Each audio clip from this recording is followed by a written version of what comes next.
রাসূল সাল্লাল্লাহু আলাইহি সাল্লাম বলেছেন, শাবান মাস রহমত ও ক্ষমার মাস।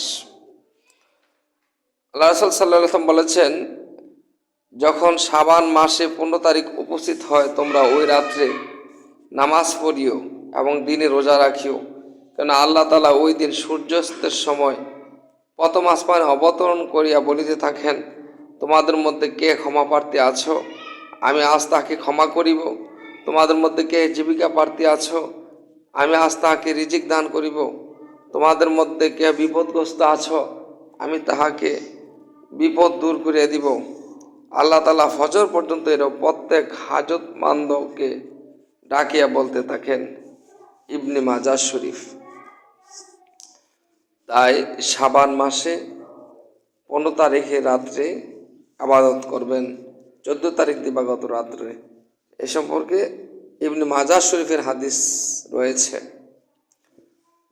ইবনে মাজাহ শরীফের মধ্যে বলা হয়েছে, ক্বালা নবী সাল্লাল্লাহু আলাইহি সাল্লাম, ইজা কানাত লাইলাতুন নিসফি মিন শাবান ফাকুমু লাইলাহা ওয়া সুমু ইয়াওমাহা ফাইন্নাল্লাহা তাআলা ইয়ানজিলু ফিহা লিগুরুবি শামসি ইলা সামাই দুনিয়া ফায়াকুলু আলা মান মুস্তাগফিরুন ফাগফিরলাহ, আলা মান মুস্তারজিকুন ফারজুকতু, আলা মান মুবতালিআন ফাউআফিহি, আলা কাযা হাত্তা ইয়াতলু আল ফাজর।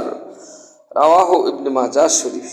ইবনে মাজাহ শরীফের মধ্যে রাসূল সাল্লাল্লাহু আলাইহি ওয়াসাল্লাম বলা হয়েছেন, যখন শাবানের 15 তারিখ উপস্থিত হয়, তোমরা ওই রাত্রে নামাজ পড়িও, দিনে রোজা রাখিও।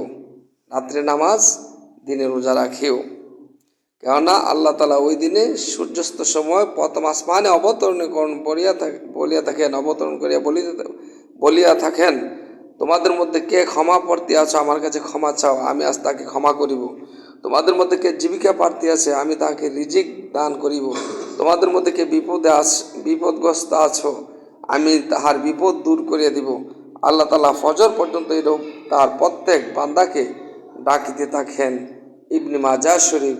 তাহলে ইবনে মাজাহ শরীফ থেকে প্রমাণিত ফজর, শবে বরাতের রাত্রে ইবাদত করা, দিনে রোজা রাখা আল্লাহ রাসূলের হুকুম। তাই শবে বরাত পালন করব।